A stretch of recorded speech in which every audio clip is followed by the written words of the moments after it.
Good afternoon, traders. Amazon.com just released the quarterly results. We went right up to 127, and now we're hitting at 120.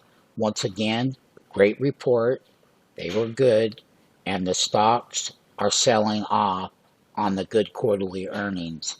Microsoft sold off, Meta sold off, and now Amazon, with a good report, is buy the rumor, sell the news. Sign up for that YouTube channel. Get signed up. Tell your friends. Use the comment section. Tell us about the stocks that you hold. Learn how to trade that volatility in this earnings. Buy the rumor, sell the news, and that's how the public traders get stuck and lose money. Let us turn that around. Sign up. This is the earnings. There will be a conference call that comes out in about 30 minutes.